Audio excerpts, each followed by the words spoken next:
Good morning, students. Welcome to physics class. Physics we have completed volume 1. The last class, unit 6, gravitation has started. So last class you have learnt about Kepler's laws. Am I right? The 3 laws, that is law of orbits, law of area and law of period. What is law of orbits? Each planet moves around the sun in an elliptical orbit with the sun at one of the foci. Then law of area, the radial vector line joining the sun to a planet sweeps equal areas in equal interval of time. Then last law of period, that is t square is proportional to a cube. The square of the time period of revolution of a planet around the sun in its elliptical orbit is directly proportional to the cube of the semi-major axis of the ellipse. These Kepler's laws were explained about the planetary motion, but it fails to explain the forces responsible for it. Okay? So that forces was analyzed by Isaac Newton. Isaac Newton analyzed Kepler's laws and Galileo's observation, and he deduced the laws which is responsible or explaining the forces. So today we are going to learn universal law of gravitation, which was explained by Isaac Newton. Universal law of gravitation. The 10th standard you may have learned this law of gravitation. So here every object in the universe attracts with every other object with the force of attraction. Isn't it? Every object in the universe attracts every other object in the universe. So what does this law state? Newton's law of gravitation states that a particle of mass m1 attracts any other particle of mass m2 in the universe with an attractive force. What is the strength of this force?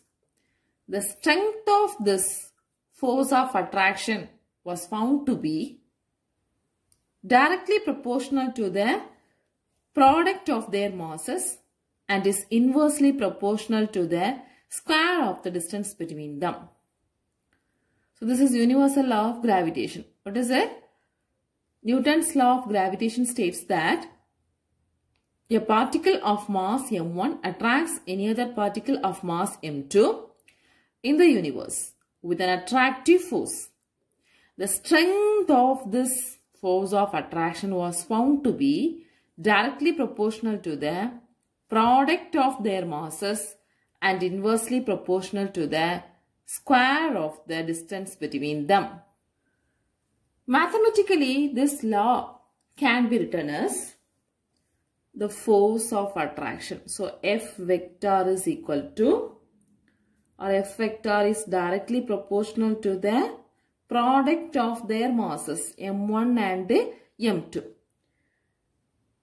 and inversely proportional to the square of the distance between them.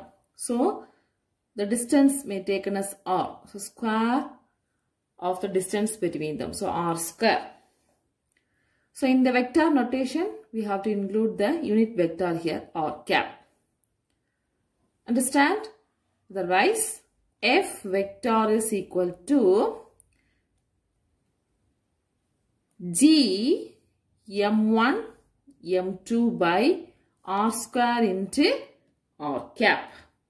G m1 m2 by r square into r cap, where G is the proportionality constant.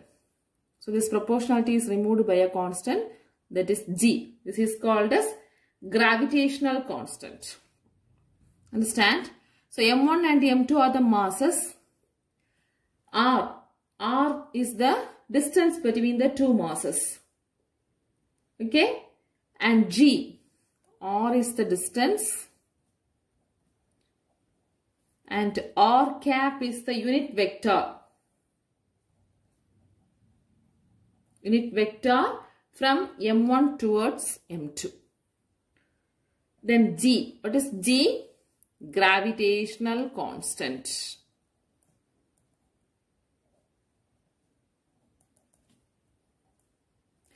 This value also you may have learned in the 10th standard. What is the value of gravitational constant? Yes, it is 6.67259, or we can write 6.67 into 10 power minus 11 Newton meter square kg raised to minus 2. So this is about gravitational constant. Understand? So force is directly proportional to the product of their masses and inversely proportional to the square of the distance between them. So F vector equal to G M1 M2 by R square into R cap, where G is the gravitational constants. So we can consider the figure. This is a particle of mass M1. And this is the particle of mass M2. These are separated by the distances R. Okay. So this is the force vector F. So this denotes that the gravitational force experienced by M2 due to M1.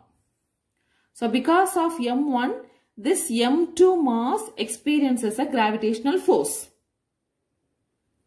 F vector, which is acting towards M1, that is, it denotes gravitational force experienced by M2 due to M1. So actually, the force is acting this direction. We can write the expression as F vector is equal to minus G M1 M2 by R square into R cap. So this negative sign indicates that the gravitational force is always an attractive. Gravitational force is always an attractive in nature. And the direction is along the line joining the two masses. The direction of force is along the line joining the two masses. Okay. So R cap means this is the unit vector from M1 to M2. This is about universal law of gravitation. So the position R can be written as xi plus yj plus zk, or else R square can be written as x square plus y square plus z square in a Cartesian coordinate system. Okay. So this is about universal law of gravitation. Very important short answer. Let's see the important features of gravitational force. Important features of gravitational force. The first point, we know the formula. F is equal to minus G M1 M2 by R square into R cap, or else the magnitude we can write F equal to G M1 M2 by R square. So here, since the distance is inversely proportional to the force, as the distance increases, strength of force decreases. Am I right? As the distance between the two masses increases, the strength of the force turns to decrease, because force is inversely proportional to square of the distance. So here, when we analyze the graph between the distance and force, the distance is taken along x-axis, force is taken along y-axis. When the distance goes on increasing, the force, the strength of the force turns to decrease. Understand? So here, physically it explains with the solar system. That is, in the solar system, the Uranus planet is larger distance from the sun, isn't it? So, it experiences a less gravitational force. Understand? In the solar system, sun, then Mercury, Venus, Earth, etc. So, Mercury is very closest to the sun. So, the distance between the sun and the Mercury is small. But the distance between the sun and the Uranus is larger. So, it experiences a less gravitational force from the sun. Am I right? But comparatively with the Earth, Earth is small distance with the sun. So, Earth experiences a higher gravitational force. Understand? So, Uranus experiences less gravitational force from the sun than the Earth. Since Uranus is at a larger distance from the sun compared to the Earth. This is the first feature. The second point is the gravitational forces between two particles always constitute an action-reaction pair. The gravitational forces between the two particles always constitute an action-reaction pair. What does it mean? So this is sun and Earth is revolving around the sun in an elliptical orbit. Right? So there is a gravitational force of attraction between the sun and the Earth. So the gravitational force experienced by the sun on the Earth. The gravitational force experienced or exerted by the sun on the Earth is acting towards the sun. Towards the sun. So the reaction force is exerted by the Earth on the sun. So this is the action force and this is the reaction force. Understand? So the reaction force is exerted by the Earth on the sun. So direction of this reaction force is towards the Earth. So this is the reaction force direction. This is the action force direction. So gravitational force between the two particles always constitute an action-reaction pair. The next point regarding torque. The torque tau can be written as R cross F, isn't it? So that is equal to R cross, what is the gravitational force? Minus G m1 m2 by R square. Here the gravitational force between the sun and the Earth. So we can write G ms, mass of the sun, me, mass of the Earth, divided by R square into R cap. That is equal to 0. So torque experienced by the Earth due to the gravitational force of the sun. Torque experienced by the Earth due to the gravitational force of the sun. That is R cross F. R cross is equal to R cross into minus G ms me by R square into R cap. How this will be equal to 0?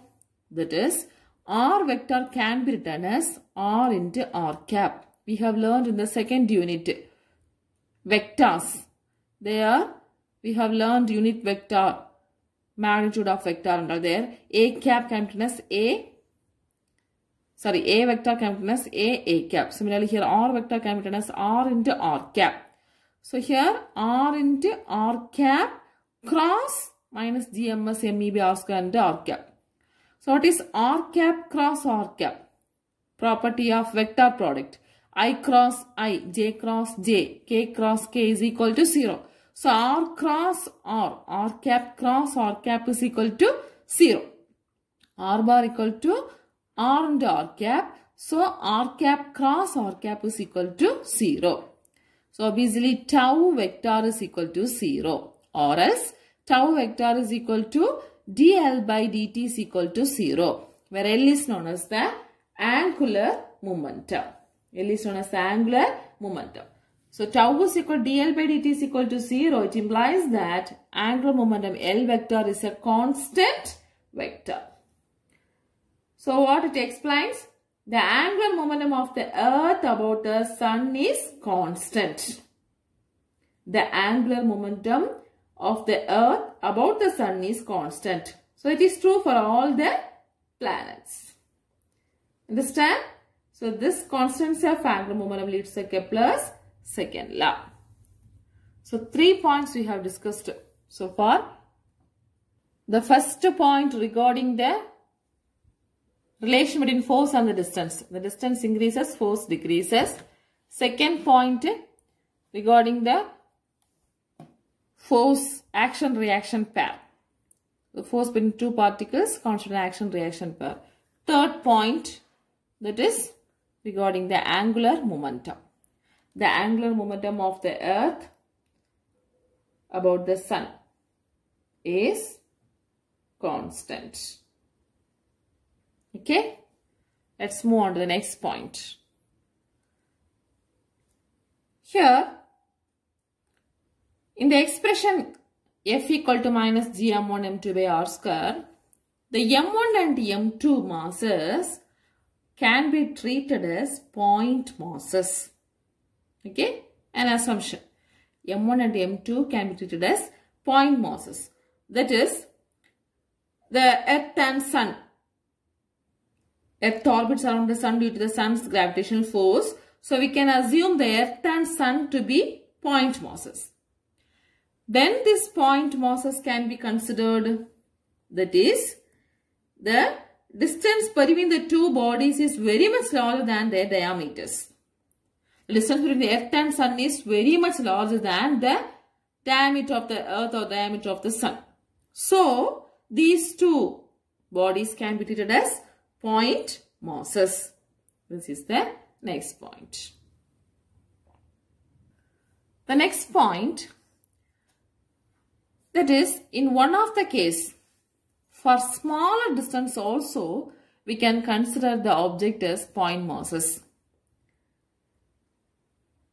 That is, the force between the hollow sphere of mass m and the point mass m can be calculated by treating the hollow sphere also as another point mass. We can consider this as a point hollow sphere of mass m. And another one, point mass, which is placed outside this hollow sphere, kept at a distance r. Okay, so the distance is smaller. In this case, because of the hollow sphere, we can consider the entire mass of the hollow sphere is acting at the center. So this hollow sphere can be considered as a point mass. Are you able to understand?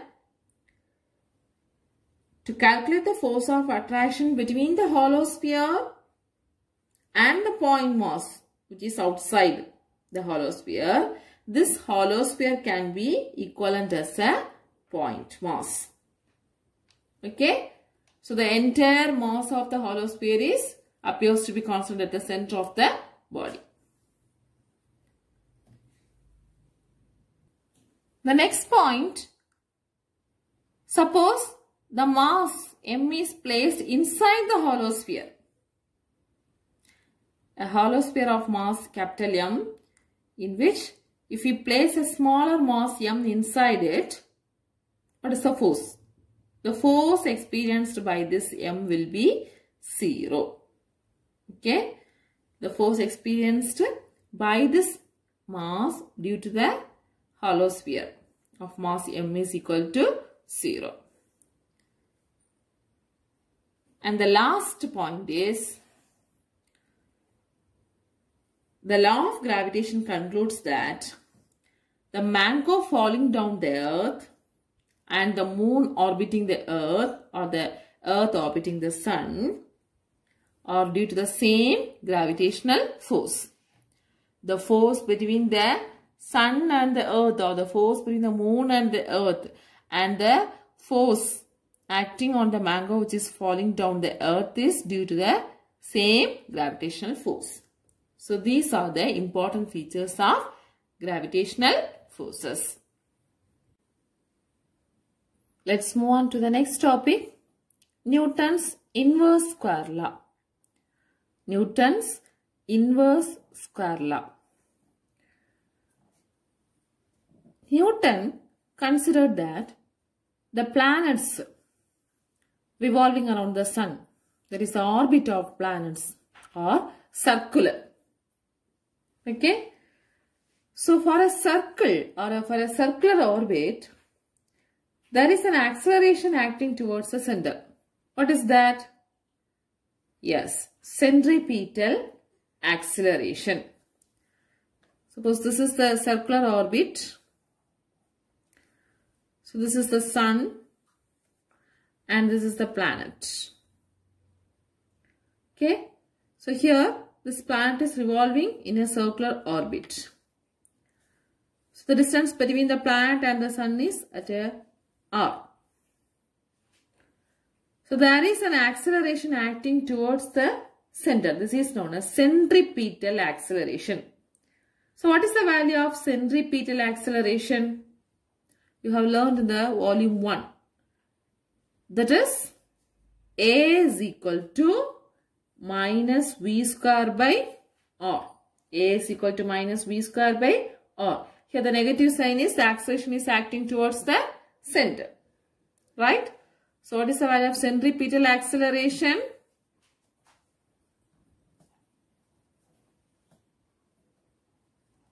A is equal to minus V square by R, where V is known as the velocity of the planet and R is the distance of the planet from the center of the orbit.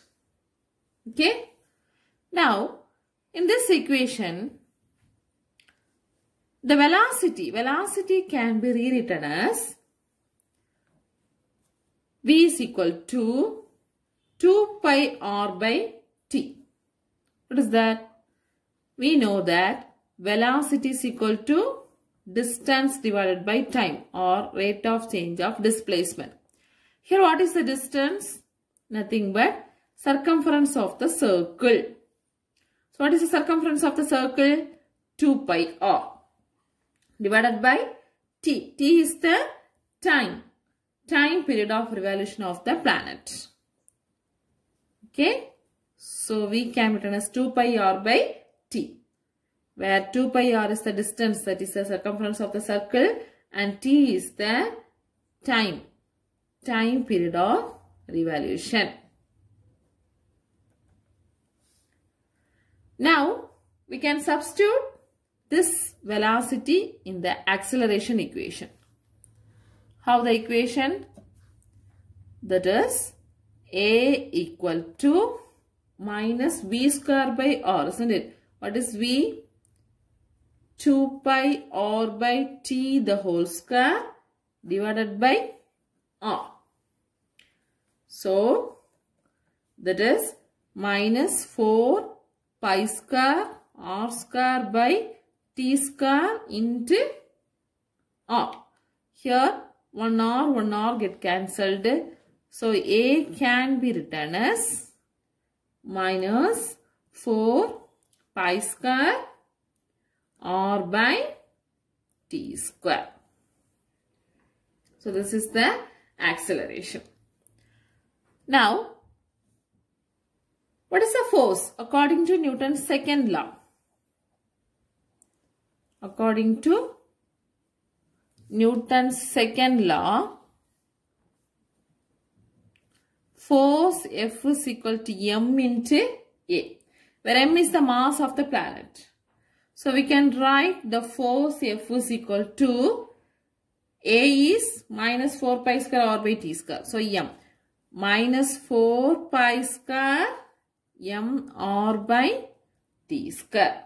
So this is the force. Look at this expression. Here we can write as the force is directly proportional to R by T square, or else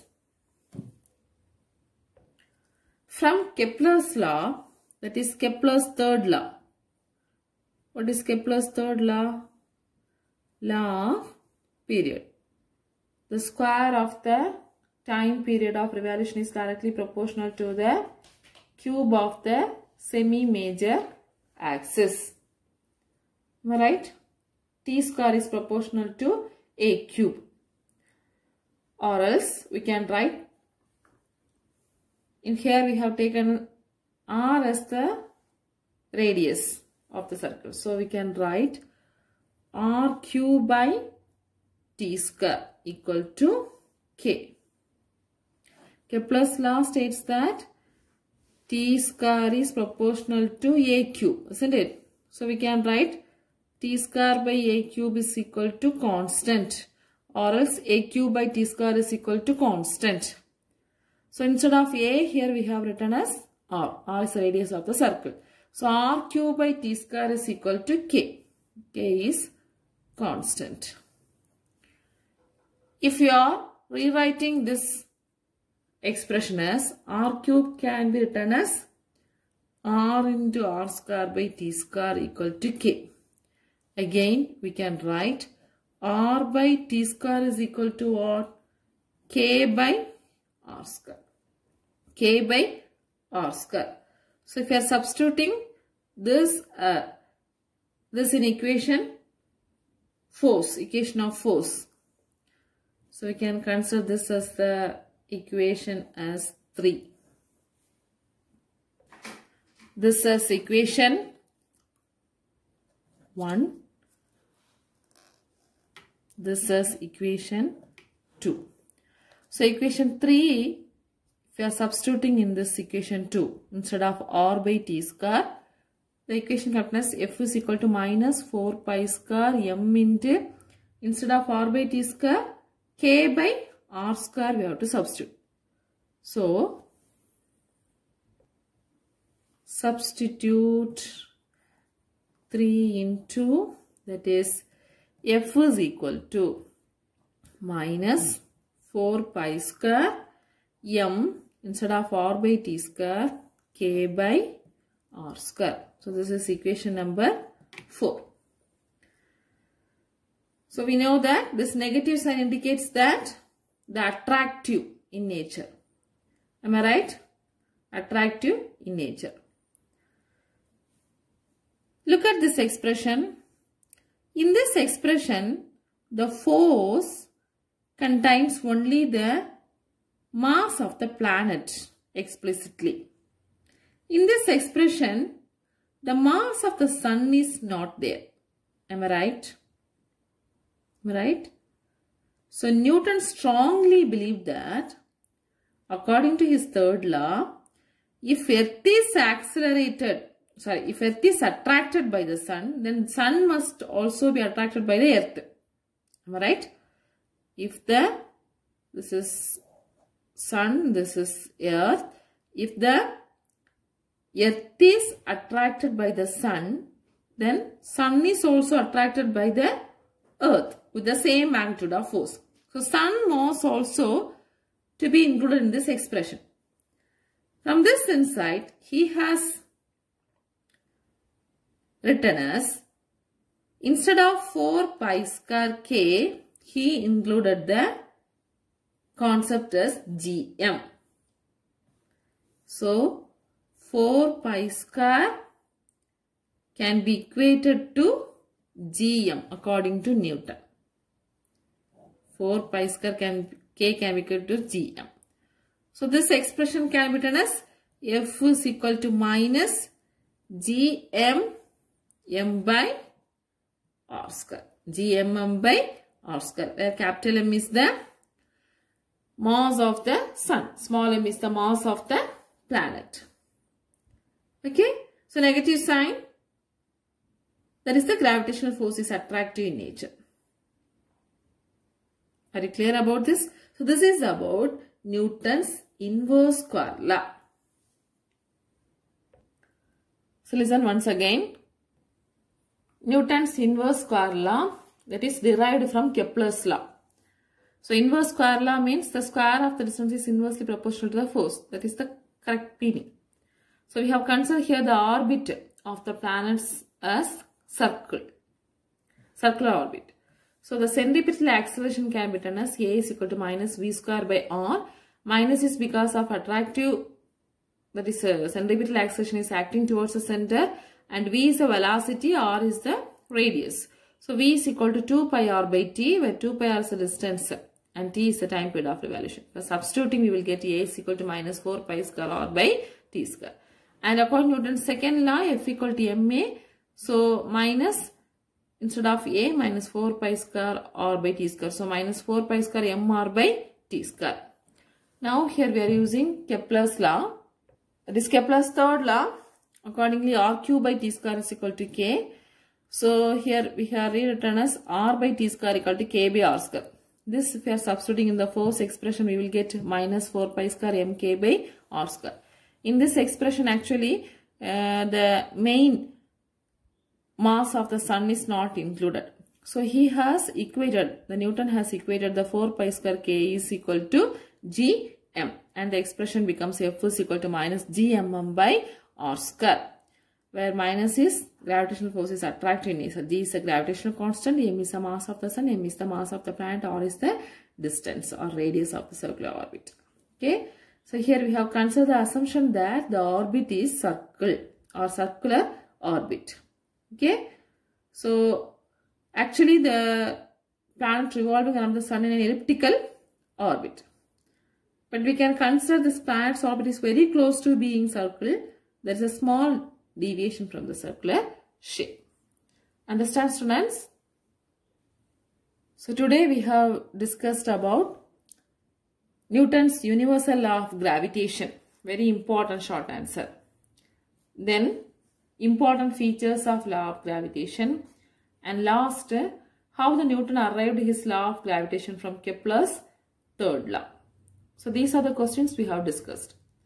So your study portion is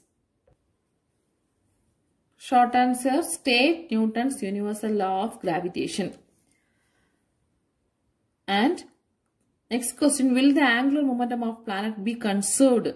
Justify your answer. This is in the important features of gravitational force. In the important features of gravitational force, I think that is a third point. That is tau is equal to R cross F. That is equal to 0. dl by dt is equal to 0. L is equal to constant. That question. Then long answer. Discuss the important features of law of gravitation and explain how Newton arrived at his law of gravitation from Kepler's third law. So these are the questions you have to learn. So I hope you have understood today's class. Study well, students.